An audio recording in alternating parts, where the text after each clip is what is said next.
Hola a todos, bienvenidos a Paredro, el podcast de libros, autores y demás actores del mundo literario. Mi nombre es Camilo Hoyos.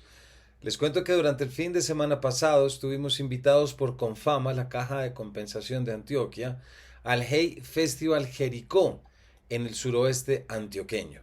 Ahora, debo decir que nos hemos acostumbrado a que el Hey Festival en Colombia se desarrolla siempre en Cartagena, con esa magia de las calles y del ambiente, pero la experiencia del fin de semana pasado mostró cómo definitivamente ese mismo espíritu de las ideas y del diálogo puede pasar del Caribe a la montaña antioqueña y específicamente al pueblo paisa, porque definitivamente el pueblo de Jericó es algo que no se parece a nada y es precioso poder caminar en medio de su arquitectura y ese ambiente desarrollado. A Jericó se llega desde Medellín, tomando la vía hacia Manizales, pero uno se desvía hacia el suroeste, internándose en las montañas a través de bosques y una increíble vegetación abundante, con potreros habitados por novillos y casas campesinas bordeando la carretera. En la vía aparece el Cerro Tusa, mi favorito, esa montaña extrañamente piramidal que lo hace a uno pensar de inmediato, o a mí por lo menos me hizo en Rodrigo Arenas Betancourt, pequeño, observando las montañas y empezando a desarrollar esa obra monumental. Y ya en las calles de Jericó, cómo no pensar en Manuel Mejía Vallejo y tantos otros escritores antioqueños que han nacido y se han criado allí. Como les contaba, fuimos invitados por Confama, principal aliado del GEI, para desarrollarlo. No sé quiénes me escuchen en Antioquia, pero siempre que voy a algo de Confama me parece que está increíblemente organizado, una mezcla entre lo práctico y lo estético, que es increíble de poder experimentar, no solamente en esto, sino también hemos estado en otras ocasiones en la fiesta del libro. En Jericó comenzó lo que podemos llamar la ronda Hey en Colombia, si se quiere, ya que arranca en Jericó, luego esta semana estará en Medellín el 23 y 24 de enero y luego cerrar en Cartagena entre el 25 y el 28. Estuvieron en Jericó autores que también estarán en Medellín y en Cartagena, por supuesto, autores como Javier Moro, Elian Brum, Octavio Escobar, Catalina González, Roberto Palacio, Jorge Franco, Humberto de la Calle. Allí aprovechamos para realizar 3 entrevistas que les traemos en este capítulo, más cortas de lo habitual, pero que no tienen pérdida, como lo son con la argentina Selva Almada, la catalana Irene Solá y la chilena ya conocida en este programa, Nona Fernández. Vamos a comenzar con Selva Amada. Selva Amada ha sido comparada con Carson McCullers, William Faulkner y Flannery O'Connor. Es una de las escritoras más reconocidas de Argentina y de América Latina. Su primera novela, El viento que arrasa, fue un éxito de crítica y de ventas en 2019. Ganó el First Book Award, otorgado por el Festival Internacional del Libro de Edimburgo. Fue finalista del Premio Rodolfo Walsh con su obra de no ficción Chicas Muertas y finalista del Premio Tigre Juan con su novela Ladrilleros.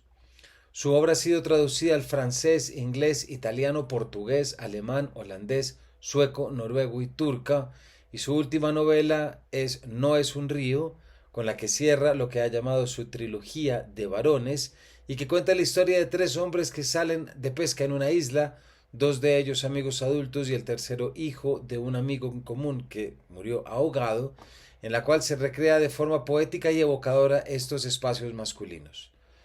Es una de las directoras, además de la librería Salvaje Federal, sobre la cual nos va a hablar acá. Así que arrancamos así con nuestra primera entrevista del programa de hoy. Bienvenidos. Voy a poner ya por acá y este acá. Bueno, Selva, en primer lugar, bienvenida a Paredro. Bueno, muchas gracias. Quiero arrancar preguntándote cómo has visto una experiencia de hacer un Hey Festival en Jericó, es decir, entre montaña, en provincia, lejos de Cartagena, donde seguramente estarás en 8 días, o en Medellín, porque creo que eso tiene que ver con parte de tu interés en tu narrativa. Sí, sí, totalmente. Bueno, es la primera vez que vengo a un Hey, o sea, no había venido antes a ninguno de los lugares donde se hace el festival. Y cuando me propusieron venir también a Jericó, bueno, miré un poco qué era Jericó porque no conocía y me pareció una gran iniciativa y que por supuesto quería apoyar que un festival tan importante, tan grande, tan conocido, también tenga lugar en zonas periféricas. Bueno, yo nací y crecí en una ciudad del interior, un pueblo del interior de Argentina, entonces conozco esta sensación de que, ¿no?, que todo pase en las grandes ciudades y nada pase donde una vive. Así que supongo, y por lo que he visto entre ayer y hoy, que estuve acá en Jericó y por la gente que ha ido a mis charlas, que hay un interés genuino. Entonces, eso me parece genial, que la gente acompañe el festival, que el festival se haga acá. Sí, me parece una gran idea. A mí también. Esta es la primera vez que vengo, pero sí celebro mucho que estén en la 6ª edición y que se salga precisamente de los centros, porque claro, si la cultura y la lectura no sale de los centros, entonces queda un poco en una rueda de hámster. Silva, me muero también de las ganas de hacerte una pregunta. ¿Cuál es la relación que tú tienes con el río? Bueno, la relación que tengo con el río es desde la observación, porque no sé nadar, nunca me meto. Pero bueno, es una relación sí muy fuerte, que no desarrollé de chica, porque aunque nací en un pueblo de una provincia que se llama Entre Ríos, mi pueblo justamente no está cerca del río, está más bien lejos. Y recién conocí el río Paraná, que es un río muy importante, no solo de Argentina, sino de Sudamérica, cuando fui a estudiar, cuando fui a la facultad. Fui a una ciudad que justamente se llama Paraná, porque se levanta al margen del río, y ahí fue como un enamoramiento feroz. El río Paraná es el lugar, creo que, no sé, que el lugar que más me gusta en el mundo. Es un río muy largo, entonces lo conozco en distintos tramos, y cada vez que puedo ir y estar ahí, realmente es de esos sitios donde querés estar, donde querés volver, donde todo te resulta familiar. Hay algo, bueno, me imaginaba un poco esta respuesta, por supuesto, porque cuando uno empieza a leer precisamente esto no es un río, hay una sensación de estar embarcándose, hay una sensación de estar con una especie de canoa, en la que hay un lento fluir, en la que confluyen no solamente un lenguaje poético por unos personajes, sino que también hay un diálogo entre un lenguaje poético y una estructura novelesca, ¿verdad? Sí. Me gustaría que nos contaras un poquito cómo depuras esa experiencia. Sí, o sea, en general, desde que escribo o desde que vengo trabajando hace bastante tiempo en la escritura, tengo una escritura bastante lírica, bastante poética, una narrativa bastante poética. Pero en esta novela yo siento que eso lo trabajé con muchísimo más cuidado y con muchísimo más empeño e interés que en los otros libros. Y me pasaba un poco que yo sentía que esta tenía que ser una novela muy lírica por el lugar donde transcurría, por la isla, el río, el monte, digamos, todo lo que forma parte de la novela, que es el paisaje, que es muy importante dentro de la novela, llamaba a que eso se contara con un lenguaje poético. Y hay, entonces la novela está construida, es muy, bueno, no es lineal, o sea, va y viene en el tiempo, es bastante fragmentaria. Una cosa que hacía mucho mientras escribía era de repente escribir las escenas muy largas y muy detalladas y después empezar a cortarlas hasta que quedaran en su mínima expresión. Y me interesaba eso, como la condensación de la poesía, la economía de la poesía, bueno, poder llevar eso a una novela que es una obra eminentemente narrativa. Y por otro lado también, cuando yo empecé a trabajar en la novela, que en realidad estuve mucho tiempo pensándola, con 10 páginas, volviendo cada tanto a esas 10 páginas, sacando una cosa, poniendo otra. Pero después cuando finalmente me senté a terminarla, fue en un verano y allí es como que trabajé todos los días y con más intensidad, ¿no? Y más regularidad y frecuencia. Y en ese momento todas las referencias que a mí se me aparecían mientras iba escribiendo eran referencias de la poesía, del mundo de la poesía y de los poetas, ¿no? No sé, Juan L. Ortiz, Beatriz Vallejos, Calveira, la novela abre con unos versos de Arnaldo Calveira, un gran poeta entrerriano también, o sea, del mismo lugar donde yo nací. Ramón Ayala, que es un músico y poeta que murió ahora, hace muy poquito. Bueno, yo ponía los discos de Ramón Ayala mientras escribía. Entonces, como que todas las referencias y todo el estímulo mientras yo escribía venía de la poesía. Yeah.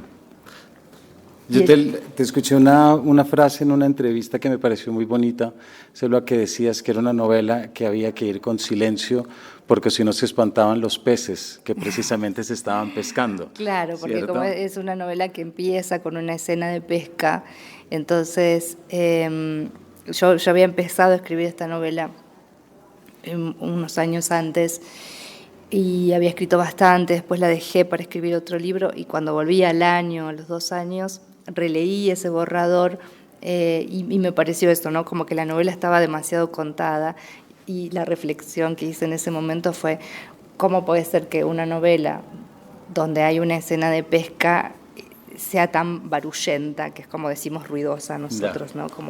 ¿Cómo se puede estar tan hablada una novela que debería ser más silenciosa? Y eso fue un poco la clave para empezar a escribirla de nuevo y encontrarle esta vuelta más poética, más lírica.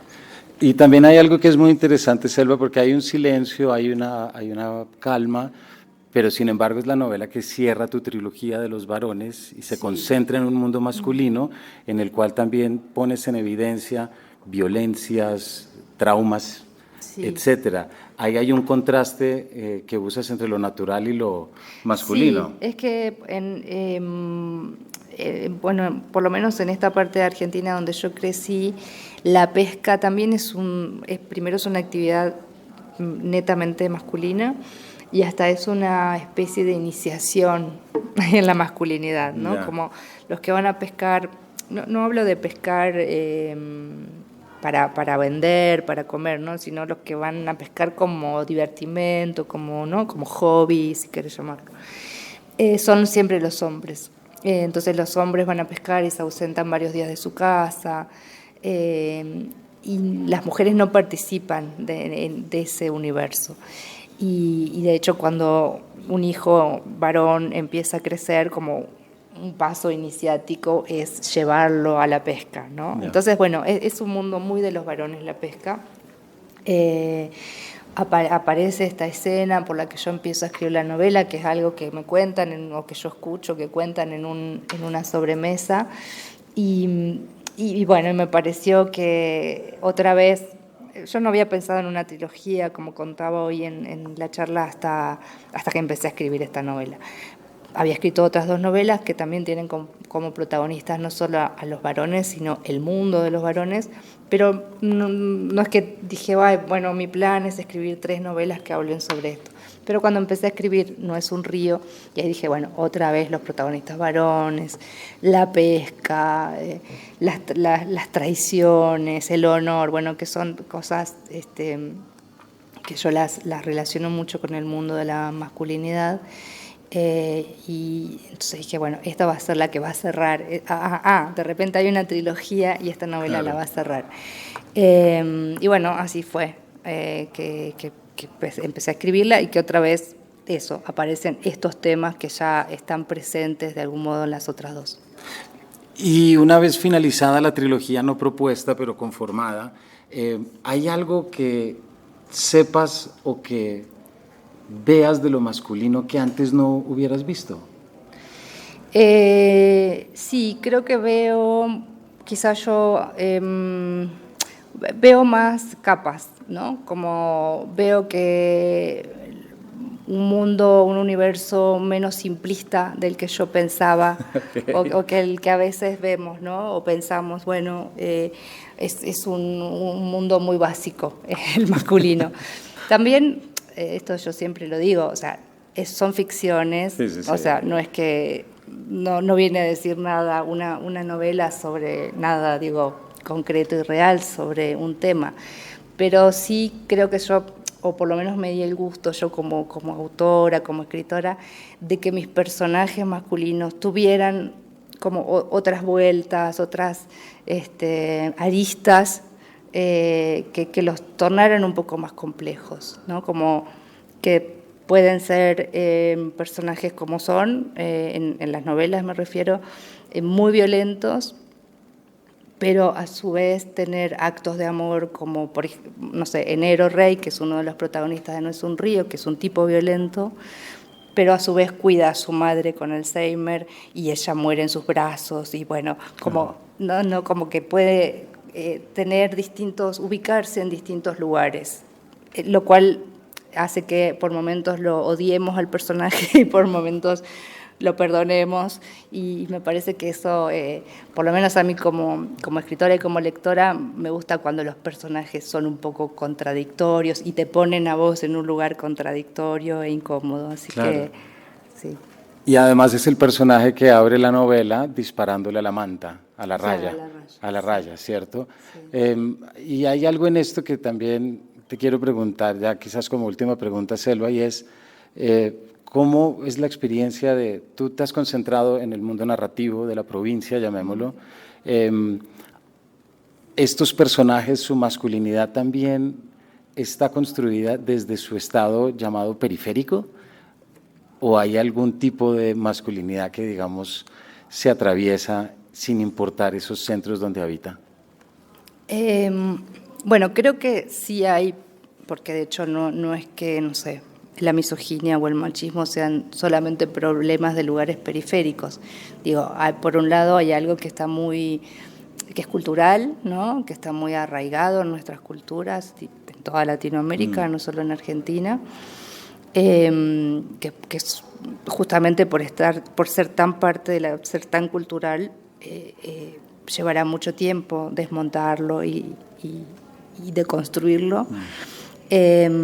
Pero sí creo que en lugares periféricos está más expuesto, ¿no? Como se expone de una manera más radical y más violenta a veces. Y por otro lado, las mujeres están más desprotegidas, ¿no? Tienen menos recursos a dónde tener información o a dónde buscar ayuda, que en las grandes ciudades donde, bueno, quizá el tema circula más, la información circula de otra manera. Así que creo que sí tiene esas características, que es como más expuesto, está más naturalizado, sí. Hay una diferencia. Y yo creo que con esto podemos cerrar por donde arrancamos, que allí está la importancia de hacer un festival como estos en provincia y en lugares para poder llevar lenguajes y palabras que normalmente no llegan. Absolutamente, claro, y llevar libros, y llevar autores, y llevar... Yo siempre digo que, bueno, yo crecí en un pueblo y yo siento que a mí lo que de alguna manera me hizo... ser escritora o ser la persona que soy fue haber podido leer mucho desde pequeña, ¿no? Como los libros siempre abren puertas, siempre abren la cabeza, abren la imaginación, te enterás que el mundo es muchísimo más grande que ese lugar pequeño donde naciste. Yo siento que leer también nos vuelve seres más desprejuiciados y más comprensivos.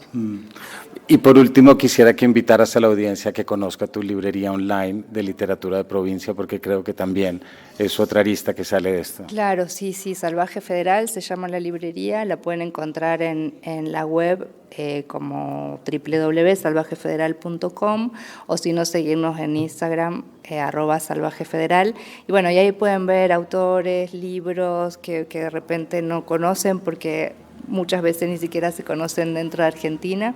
Y bueno, escribirnos, preguntarnos lo que quieran. Selva, muchísimas gracias. Gracias a vos.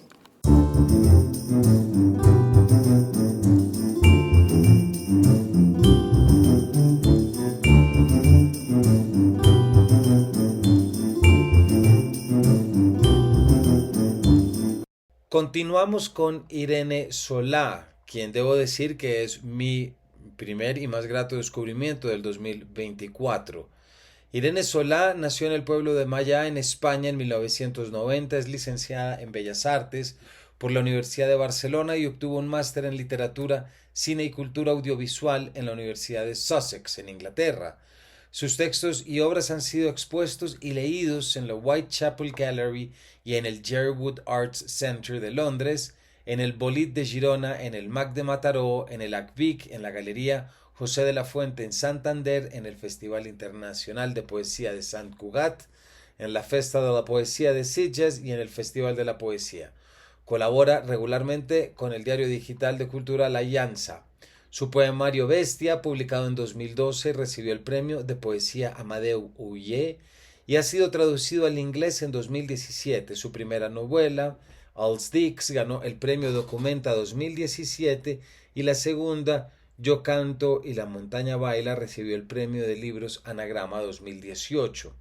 Ha recibido ayudas a la creación literaria del Departamento de Cultura de la Generalitat de Cataluña, la beca Art Jove o la beca Ciutat de Vic, y fue una de las artistas seleccionadas dentro del programa Barcelona Producción La Capella 2017. En octubre de 2018 fue la escritora residente en Alan Cheuse International Writers Center de la Universidad George Mason en Virginia, y este otoño participará en el programa de residencias de Writers Art Omi Ledick House en Nueva York. Hablamos con ella sobre Te di ojos y miraste las tinieblas, publicado por Anagrama. Bueno, Irene, en primer lugar, bienvenida a Paredro. Hola, ¿qué tal? Muy contento de estar charlando contigo porque ya, como te decía ahorita, tu novela Te di ojos y miraste las tinieblas ha sido mi gran descubrimiento de lo que va del año. Wow. Entonces, muy contento de haberte conocido acá y de estar charlando acá, pero quisiera arrancar, ¿por qué no nos cuentas cómo te ha parecido la experiencia? Es tu primera vez en Colombia, si no estoy mal, y arrancas por Jericó. Sí, acabo de llegar. Ayer llegué a Jericó y antes de ayer a Colombia, primera vez. Y nada, estoy fascinada. La verdad es que el camino desde Medellín a Jericó me pareció divinísimo. Sí. Y Jericó también, o sea, muy, muy acogedor. Bueno, pues bienvenida.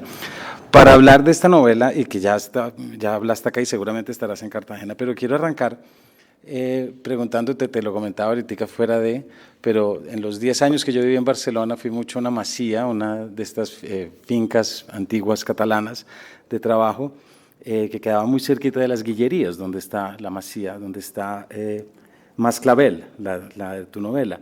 Y siempre que veía el bosque me preguntaba por la historia secreta del bosque. Es decir, por todos los seres que desde la imaginación y desde la explicación y todo surgen del contacto con la naturaleza, y tu libro es prácticamente un compendio, si se quiere, de eso.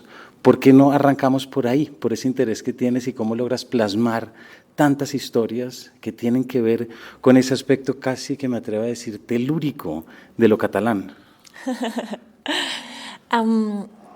No, yo esta novela, cuando empecé a entenderla o cuando empecé a ver qué novela quería contar, me di cuenta de que la iba a situar en las Guillerías, ¿no? Las Guillerías son estas montañas en Cataluña, que no son unas montañas no son muy altas, la verdad, pero sí son muy intricadas y son muy, muy complicadas.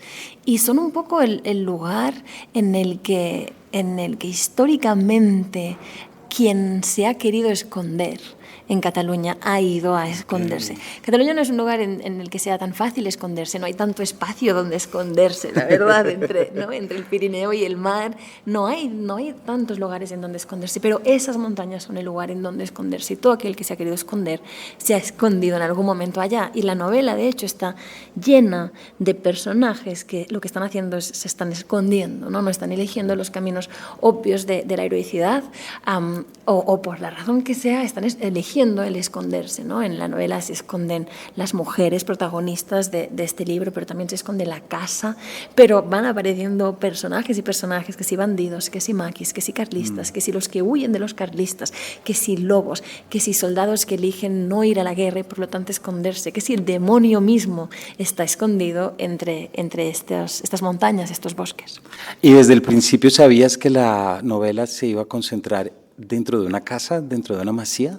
No desde el principio, no. Para mí el proceso de escritura de una novela es muy importante, es tan importante como el resultado final, que digamos. Y yo cuando empiezo a escribir una novela no sé qué novela voy a escribir, no elijo qué novela voy a escribir, sino que a medida que voy investigando, a medida que voy trabajando, a medida que voy explorando, voy entendiendo qué estoy contando y cómo quiero contarlo, cómo debo contarlo. Así que es en un momento dado, durante este proceso, que yo me doy cuenta de que la novela va a suceder toda en un solo día, que dentro de este día me van a caber más de 400 años y un montón de historias, que va a suceder en esta casa y que no nos marcharemos de esta casa en el recuerdo y en el pasado, sí que iremos y vendremos, pero durante este día de hoy estaremos en este Masclavell que tú comentabas. Y también no es en este proceso que yo me doy cuenta que la voz narrativa, quien nos está contando esta historia, está del lado de los fantasmas que habitan esta casa, ¿no? De todas estas mujeres que han nacido, que han vivido y que han muerto en el Masclavell,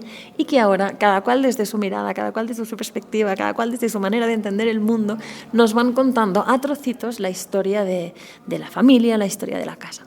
Y es muy interesante cómo están estas mujeres que, exacto, tú acabas de decirlo, que viven a lo largo de 400 años, y esta imagen a mí me pareció muy aquelárrica, si se puede decir, es decir, ese inicio viendo cómo está Bernardeta, me parece, que está en la cama, que está a punto de morir, y son todas las mujeres de la familia esperando su muerte. Claro, claro. ¿Verdad? En este día de hoy, ¿no? En el día de hoy en el que se sitúa la novela, lo que está pasando básicamente es que Bernadetta, que es una mujer muy viejita, ¿no? Es una mujer muy mayor, es tan vieja Bernadetta que nadie sabe ni ella misma cuántos años tiene. Pues Bernadetta está en una cama en esta casa y Bernadetta se está muriendo. Y el día de hoy, el día en el que sucede la novela, es el último día de vida de Bernadetta. Pero, ¿no? Quien está haciendo compañía a Bernadetta o quien está esperando a que Bernadetta muera son todas estas mujeres que han nacido y que han vivido en esta casa y que han muerto en esta casa, ¿no? Todos estos fantasmas que lo que están haciendo en paralelo a los vivos es preparar una fiesta de bienvenida para cuando Bernadetta pues se muera, recibirla. Exacto, ahí está la celebración de los muertos. No te voy a preguntar por eso ahora, ya lo hablaste esta mañana, pero eso también explica un diálogo, ese epígrafe que hay en algún momento de Pedro Páramo con Juan Rulfo. Porque es que me quiero ir por otro lado y es esa figura que tú planteas del diablo. También ya dijiste que es el diablo en minúsculas. Sí. Porque es toda la historia de cómo Joana en algún momento hace un trato con el diablo. Y la novela también reflexiona en torno a los males que vienen por eso, aunque hay un ingenio en Joana con todo. Ahorita si alcanzamos lo diremos, o si no los lectores ya tendrán que verlo. Pero hay algo que me llama la atención y es que la familia, o por lo menos en la novela, un punto de partida es esa negociación, ese pacto con el diablo que hace Joana de su alma y de toda la ascendencia a cambio de un hombre entero. Sí, la genealogía familiar que digamos empieza, o la historia de esta familia empieza con este trato con el diablo, porque Joana se casa con Bernadí Clavell, que es el heredero del Masclavell de esta casa, después de hacer un trato con el diablo en el siglo XVI, ¿no? Joana es una mujer que le pide al diablo un hombre, pero ella especifica que tiene que ser un hombre entero, que tiene que ser heredero y tiene que tener una casa y un trozo de tierra. Y Joana se casa con Bernadí Clavell, pero ella especificó muy claro que el hombre tenía que ser entero y a Bernadí Clavell le falta un dedo pequeño del pie. Así que Joana, ¿no? Cuando el diablo va a reclamarle el alma, Joana le dice no, no. Y puede romper el trato, ¿no? Porque al marido le falta pues ese dedo pequeño. Lo que pasa es que luego Joana empieza a creer, empieza a entender que hay consecuencias de este trato. El diablo nunca lo dice, eso es una cosa que Joana cree, percibe, entiende. Y las consecuencias de este trato roto, según Joana, ¿no? según pues la familia que luego va como a creer en todo esto, es que a todos los hijos de Joana, a todos sus nietos, a todos sus descendientes, les va a faltar algo también. La novela arranca, en la primera frase tiene esta imagen que luego vas a explorar mucho, que es la oscuridad morada y bulliciosa. Hay algo de confrontación con lo oscuro a lo largo de tu novela, y es un contraste interesante porque hay cierta oscuridad, pero al mismo tiempo hay una festividad y un banquete en los relatos, porque es como que la novela de un momento a otro, como un caballo desbocado, arranca a botar relatos y relatos y relatos. Ya nos dijiste que la novela, tú sabes, no sabes cómo arranca, pero ¿en qué momento empiezas a darte cuenta que vas a contener tantas historias y cómo configurarlas dentro de esta fiesta que se está preparando? Trabajando mucho, ¿no? Dedicándole muchas horas, mucho tiempo, mucha energía. Pero sí, claro, yo en un momento dado me doy cuenta de que para organizar toda esta gran cantidad de historias, de relatos, toda esta historia familiar, pues lo que voy a hacer es estructurarla en un día, ¿no? Y es dentro de este día que van a caber pues todas estas historias. Y al estructurarlo dentro de este día, y lo que yo hago es divido la novela en las partes de un día, ¿no? Y la novela empieza en la oscuridad, porque empieza en la madrugada, y termina en la oscuridad, porque termina en la noche. A la vez, la novela entiende este día como un círculo. Yo ahora siempre digo, no le pongo nombre a este día, yo no digo qué día es exactamente para que pueda ser cualquier día. Además, entendiéndolo como un círculo o como un ciclo que no termina. Un día, ¿no? Llega la noche para que pueda volver a llegar al día, para que llegue la noche, para que llegue el día, o sea que nunca se para, ¿no? Y por lo tanto en la novela hay oscuridad, pero hay oscuridad en tanto que hay luz, ¿no? Al igual que hay vida en tanto que hay muerte, o sea que la novela está llena de estos contrastes o de estas dualidades. Y básicamente es esto, ¿no? Y luego un ejercicio que yo hacía, la novela se divide en madrugada, mañana, mediodía, tarde, atardecer y noche. Lo que yo hacía también era analizar o intentar entender, intentar conectar con los distintos momentos del día, con la energía de los distintos momentos del día, con los olores, los colores, ¿no? con todo lo que tiene que ver con los distintos momentos del día, de manera que la novela está contada y las distintas cosas que pasan en la novela están contadas en una parte u otra de este día, ¿no? Así que hay como todo un juego de esta progresión o de este pasar el tiempo o de este, ¿no? ciclo que va atravesando pues toda la narrativa. Y ahí también hay la creación del mundo femenino, ¿cierto? No estoy diciendo que haya una relación, pero pensé mucho, por ejemplo, en La Bajamar de Aroa Moreno. ¿Por qué? Porque esas son 3 generaciones de mujeres vascas y ahora estas son 3 o 4, 5 generaciones de familias catalanas.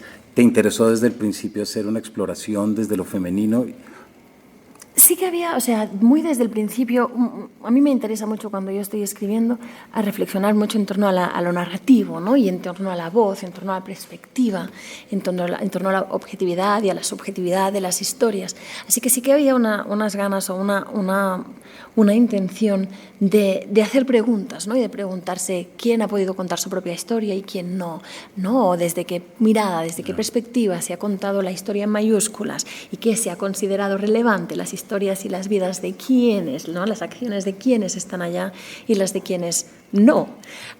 ¿No? Y al hacer todas estas preguntas, también muchas reflexiones en torno a cómo se han construido las historias en minúsculas, que aunque ¿no? el folclore, por ejemplo, no podamos señalar, ¿no? a un autor o autora del folclore, pero sí que, ¿no? Yo siempre digo, el folclore pues carga una especie de ADN de quienes hemos sido y de cómo grupo hemos mirado el mundo y lo hemos contado, así que ¿no? Este ADN ha ido sobreviviendo dentro de las historias, pasando de generación en generación y llegando hasta nosotros, cargando nuestras virtudes y nuestras faltas, nuestra manera de ver el mundo y de entender el mundo como grupo.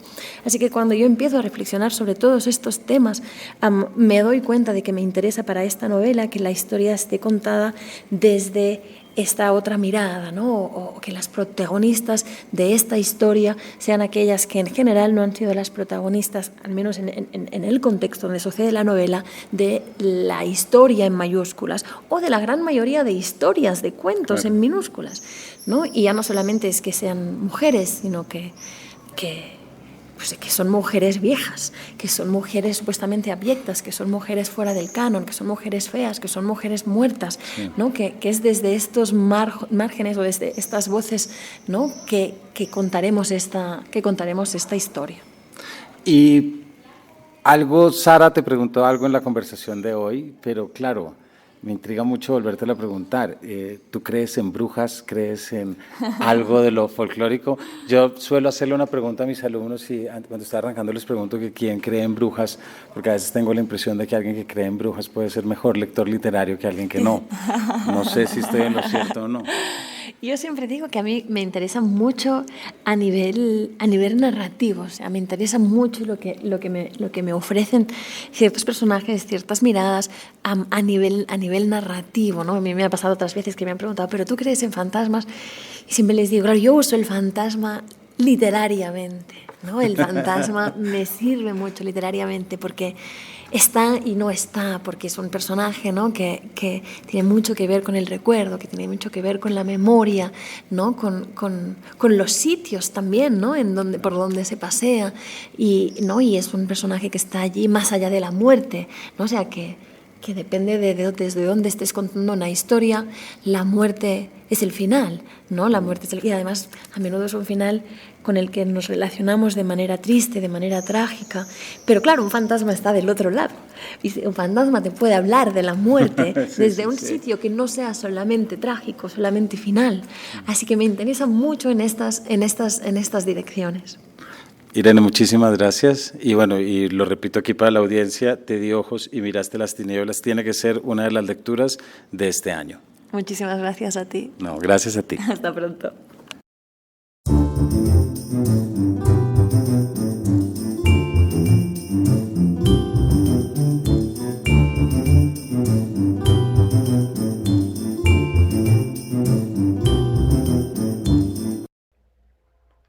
Cerramos con Nona Fernández. Nona nació en 1971 en Santiago de Chile, actriz y escritora.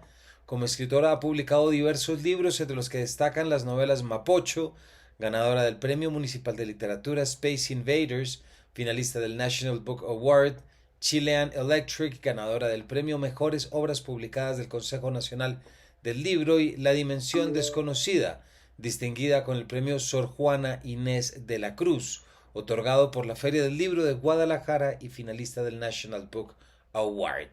Ella, además, Nona, participó en nuestro cuarto capítulo de Paredro, al inicio de esta aventura. Ella participará en esta edición y a lo largo como colaboradora de la compilación Verdades Compartidas, publicada por la editorial Planeta, un texto realizado con el propósito de contribuir activamente al mandato de la Comisión de la Verdad, al Centro Internacional para la Justicia Transicional y el Hay Festival. Esto es, que invitaron a 9 escritores y escritoras americanos a visitar las páginas del informe y a escribir sobre lo que vieron y lo que leyeron. Con Nona cerramos este capítulo desde el Hay Festival de Cartagena. Bueno, en primer lugar, Nona, bienvenida de nuevo a Paredro y muy contento de estar hablando contigo porque tú eres la protagonista del capítulo número 4 de este programa. Sí, una fundadora, me siento pero muy importante. No, yo también encantada, muchas gracias por la invitación y por esta posibilidad de conversación. No, muchas gracias a ti. En ese capítulo 4, que fue por allá lejos, hablamos sobre La Dimensión Desconocida, un libro que para mí sigue siendo fundamental, sigue siendo muy importante y sigo esperando que haya obras en Colombia que puedan tomar la trama. Más tarde vamos a hablar de la antología, pero de esta idea que tú haces. Entonces quisiera arrancar, Nona, preguntándote, ¿cómo ha pasado el tiempo? ¿Cómo le ha pasado el tiempo al libro en estos turbulentos años? Desde 2016 que lo publicaste, ¿cómo crees que ha perdurado y qué mensajes sigue dando? Sí, yo creo que cuando escribí el libro, y cuando escribí casi la mayoría de mis libros, que fue como en otra vida, ¿no? Porque ha cambiado, ha dado tantas vueltas el mundo en estos pocos años, ¿no? Siempre tuve la intención, y me imagino que lo hablamos en ese momento, de iluminar ciertas historias del pasado para poder de alguna manera dirigir el futuro, ¿no? El presente y el futuro a partir de ellas, con la idea de que las cosas no se deben repetir, con la idea de poder comprender un poco también cómo estas grandes historias también están instaladas en la gente chiquitita, en la gente pequeña, cruzan nuestra domesticidad, ¿no? Pero hemos dado tantas vueltas, y aquí voy a hablar un poco de la realidad chilena. Hemos tenido un estallido social, una pandemia, 2 procesos constituyentes, una revancha de derechas, de una derecha un poco, ¿cómo la llamamos? Muy conservadora, no es una derecha liberal, sino que es una derecha muy conservadora, que es un poco lo que estamos viendo también en el resto del mundo. Estamos viviendo además con un gobierno de socialdemocracia, pero con una derecha que lo ataca. Entonces estamos en una revoltura muy extraña, donde el negacionismo está muy en alza en mi país. Vivimos una conmemoración de los 50 años, yo diría un poco triste, porque pensábamos que iba a ser una gran conmemoración, que iba a ser un gran foco para el mundo esa conmemoración, y terminó siendo algo muy pequeñito, muy sobrio, para no molestar a nadie y para no tener que volver y para no entrar en conflicto con un gran discurso negacionista que ha resurgido en mi país. Por lo tanto, entrando en tu pregunta, el libro se ha vuelto muy activo y ha tomado como una nueva fuerza. Tristemente lo digo, porque es la realidad la que lo ha ensalzado en ese espacio, ¿no? O lo ha puesto en ese espacio como para poder intentar seguir ocupando el libro, para poder observar aquello.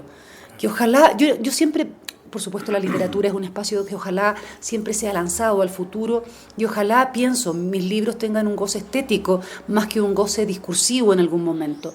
Pero creo que desgraciadamente, tal cual como la humanidad se mueve, nunca vamos a salir de eso, ¿no? De la utilidad discursiva que los libros tienen, independiente ya de la estética, del goce de la lectura y todo aquello. Es muy bonito como lo pones, porque mucha gente no lo entiende así, y es como escribir sobre el pasado es mirar el futuro, no es quedarse escarbando en el pasado. No.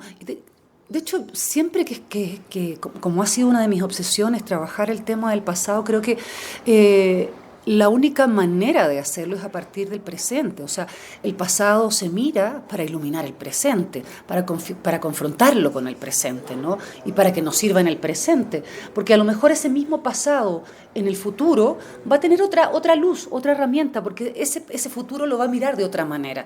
Entonces, de hecho, siempre lo digo, recordar es un verbo, es una cosa activa, no es algo que está instalado en la nostalgia, qué sé yo, en el recuerdo, no. De hecho, la nostalgia me parece un concepto muy conservador. Creo que el recuerdo es algo que nos ilumina ahora, que nos ayuda a la hora y, por supuesto, al futuro. O sea, no tiene otra utilidad que esa. Y además porque la nostalgia tiene algo, podríamos pensarlo que tiene algo de pasivo. Exacto. Es decir, tiene algo de victimizante. Exactamente. Y bueno, y tu libro y muchos de estos temas que estamos hablando también lo que implican es una invitación a ese concepto de victimismo, de avanzar. Exactamente. Yo creo que hay algo que siempre me ha movilizado en la escritura, y sobre todo cuando tocamos espacios que son dolorosos, que son complejos, que por supuesto están llenos de horror. Cómo salir de ese bloque pesado que son esos sentimientos, ¿no? Porque son muy clausuradores. Y para el resto, que me pasaba a mí mucho, cuando comencé a leer sobre el tema de la historia reciente de mi país, me costaba entrar en la lectura por eso mismo, porque me sentía muy ajena, me sentía como expulsada, porque la victimización, porque el dolor, son temas muy complejos, ¿no? Y como que parece que solamente pueden circular en ellos aquellos que lo han padecido. Pero sin embargo, yo creo que la historia nos pertenece a todos, a todas, y todas tenemos completo derecho a poder sacudir esa historia, apropiarnos de esa historia, narrar esa historia, contar esa historia, lanzarla al futuro, desordenarla un poco y encontrar las herramientas para poder actualizarla también. Y yo creo que eso es fundamental, sobre todo pensando en las nuevas generaciones, ¿no? Y además esto que estás diciendo tiene que ver con Verdades Compartidas, con la antología en la que participas, en la que estarás lanzando la próxima semana en Cartagena, en la que, bueno, tal como se dice, es siguiendo un poco el mandato del informe de la Comisión de la Verdad, de contribuir activamente al mandato de la Comisión. Esto es desde el Centro Internacional para la Justicia Transicional y el Hay Festival. Exacto. Entonces me intriga mucho preguntarte, Nona, ¿cómo fue la experiencia de leer luego de un libro como La Dimensión Desconocida, que ya arranco diciendo que para mí debería ser una especie de vector y de modelo de seguir de todo lo que nosotros en Colombia hemos vivido? ¿Cómo fue para ti de repente leer un informe de una comisión que no es de tu país? Uy, sí. Y intentar cómo se desarrolla todo? Me dan ganas de preguntarte cómo se desarrolla el pensamiento literario, cómo se desarrolla la empatía, todo, porque en verdad es como un texto que comparte un ADN con mucho de lo que tú has escrito, pero claro, no es tu país. Sí, o sea, de partida acepté la invitación muy honrada, debo decirlo, y de manera, fue un gran desafío, fue un tremendo desafío. Por supuesto, la primera intuición es, por supuesto, yo quiero hacerlo. Pero luego cuando comencé a meditarlo más, dije, ¿pero qué estoy haciendo? Porque básicamente me sentía con este síndrome como de la impostora, ¿no? ¿Qué podía decir yo como chilena de un conflicto tan complejo, tan largo, tan espeso, con tantas capas de profundidad? Y si bien yo siempre he estado observando el conflicto colombiano desde Chile, nunca lo he logrado entender.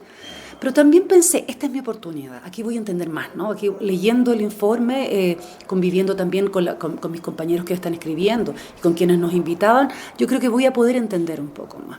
La verdad no entendí nada. Salí con más dudas, salí con muchas más preguntas, porque claro, uno tiene más información, por lo tanto todo se vuelve se vuelve todo más confuso.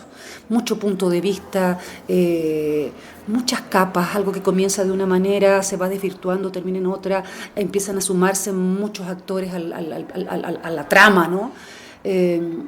Pero lo que me tranquilizó, por decirlo así, como para poder justamente apropiarme, como te decía antes, no de la historia, sí, pero sí de la pluma para poder escribir algo, claro, fue que, claro, en el meollo, en el nervio de todos esos relatos que leí, estaba el padecimiento de gente y me encontraba con cosas como asesinatos, masacres, violaciones a los derechos humanos y encontrarse allí en ese espacio es un lugar donde yo creo que Latinoamérica entera nos reconocemos, ¿no? Exactamente. Y hay un espejo que es el espejo de la dictadura de mi país. Yo ahora estoy recién empezando a leer el libro porque no lo teníamos nosotros y me di cuenta que cada una de mis compañeras había hecho el mismo ejercicio, ¿no? Con el espejo de su propia vivencia en su propio país, con ese lente, intentaba leer un poco lo que había ocurrido. Fue bien demoledor, porque me encontré con historias domésticas, pequeñas, individuales, que son lo más tremendo, ¿no? Y que creo que es lo más representativo para entender la necesidad de que no se repita, ¿no? Y además ¿cómo decirlo? Distintos relatos de distintas áreas, ¿no? O sea, desde una guerrillera hasta un chico que habían secuestrado a sus padres, gente de las aldeas, paramilitares, soldados. O sea, el coro es amplio, es tremendamente amplio. Y la vulnerabilidad de cada uno de esos relatos es lo que más se expresa, ¿no? Como te digo, salí con más confusión, con muchas más preguntas, pero con la convicción de que este informe y este proceso de paz que ustedes han emprendido es el comienzo, ¿no? Y que no se puede quedar en un informe. Este no es el cierre, no es un cierre para que la gente lo lea y lo olvide, sino que es el comienzo de empezar un diálogo que no solamente lo tiene que llevar la institución, lo tiene que llevar la gente. Exactamente. Ese es el trabajo que tenemos todas nosotras, ¿no? Cada una y cada uno desde su espacio, que, bueno, el mío es la literatura, el tuyo es la divulgación, pero poner el tema en la mesa, conversarlo con los amigos, con los no tan amigos, en el trabajo. Creo que acá es esa la invitación, ¿no? Y también, porque lo he conversado mucho, también siento que hay una idea de que esta verdad que se intenta instalar tiene muchos hoyos negros, por llamarlo así, y es muy probable, si la verdad, ¿qué es la verdad? Es muy difícil poder clausurarla o cerrarla, pero es un intento, es un primer intento, y es un intento con el que hay que colaborar. Exacto. Y además hay algo en este ejercicio, Nona, no sé tú cómo lo sentiste, pero es un poquito como permitirle a los demás abrir la puerta de la ropa sucia, ¿sí me explico? Sí, por supuesto. Porque en Colombia siempre hubo una idea de solamente nosotros podemos hablar de nuestro conflicto, solo el colombiano puede hablar, y esto habló no es reciente, sino de hace 20 años. Y siempre que alguien más de afuera llegaba a hablar de los problemas, era como, no, es que tú no sabes, es que tú no has vivido. Claro. Y eso también es una jaula invisible, el creer que únicamente quien lo vivió es quien puede hablar de él. Por lo tanto, oír preguntas, confusiones o alguien que viene de afuera, creo que también hay un ejercicio que se hace, por supuesto, a través del lenguaje literario, claro, de cómo abrimos, cómo prendemos la linterna en el cuarto oscuro y vemos las cosas de una manera diferente. Pero esto supone la lectura compartida de la historia. Sí, seguro. Y además que creo que hay algo es algo que estoy recién pensando, ¿no? A partir del libro. Y es que creo que en Latinoamérica nos hemos ensimismado, cada país, como tú dices, en su propia tragedia. Y es increíble lo similares que son esas tragedias. Por supuesto tienen caracteres distintos. Acá es un conflicto, en mi país fue una dictadura. Pero, insisto, el nervio de lo que ahí ocurrió, el meollo, es el mismo. Y creo que debiésemos tener la capacidad de observar la historia como con más perspectiva y entender que tenemos una gran historia colectiva. Exacto. Y que por lo demás tenemos la invitación a poder emprender los procesos de paz, conjuntamente, ¿no? Ayudarnos en esos trabajos, observarnos en esos trabajos y emprenderlos colectivamente también, porque tenemos hechos puntuales, pero son todos muy similares. Son todos muy similares en muchos puntos. Y en ese sentido yo creo que es un tema que nos debería convocar a trabajar futuramente en conjunto. Y ya para cerrar, Nona, frente a esto que acabas de decir, con la dimensión y además con tu último ensayo de cómo recordar la sed, también que no alcanzamos a comentar, pero ¿qué virtud o qué ganancia le ves tú a que sea una serie de escritores quienes visiten el informe? No economistas, no medioambientalistas, no abogados, sino escritores. Sí. Yo creo que lo que ocurre con el arte y la creación en general es que tenemos la posibilidad, y ya en la literatura, por supuesto, a partir de la palabra, de generar puentes que no son puentes necesariamente intelectuales, sino que ya son puentes que van al corazón, que van al cuerpo, que van al estómago. Podemos llegar a comprender cosas, y esto lo digo como lectora, ¿no? Podemos llegar a comprender cosas desde el corazón, a empatizar con una historia, a empatizar con un testimonio, a empatizar en este caso también con un conflicto, ¿no? Para poder entender lo que está ahí o intentar entenderlo. Y creo que lo que también es fundamental en el ejercicio de la palabra, no solo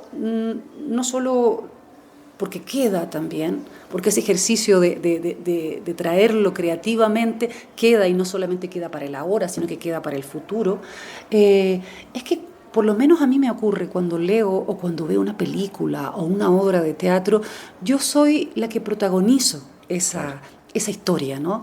Y esa es una experiencia, y es una experiencia concreta, real, corporal, visceral, que no la trae, que la historiografía, por ejemplo, no te la brinda. No, con la historiografía nosotros comprendemos, muchas veces también nos emocionamos y empatizamos, pero no es lo mismo que experienciar una historia, o un relato, o un testimonio, y eso la literatura nos lo entrega de manera magistral, ¿no? La creación, el arte en general. Por lo tanto, claro, la visita del testimonio por autores y autoras me parece un acierto y una herramienta más, porque creo que lo que hay que hacer ahora es inventar millones de herramientas para sacar el informe de de esas palabras, y volverlo aire, volverlo chispa, volverlo respiración, ¿no? Que la gente pueda respirar lo que ahí está. Nona, muchísimas gracias, se nos acabó el tiempo, pero bueno, espero que, no sé si en Colombia ya se consigue Cómo recordar la sed, que es tu ensayo, no aún, ¿verdad? Pero lo intentaremos, estamos trabajando para ustedes. Bueno, y por favor, y si no, este es un espacio y este es un podcast que estaría feliz de poder hablar sobre ese libro y poder llevarlo, porque creo que con todo lo que estamos hablando y lo que escribes allí, es una visión y es una mirada muy importante para seguir entendiendo todo aquello que sigue en la oscuridad. Sí, por supuesto, en términos muy generales es un texto que habla del bombardeo a la moneda.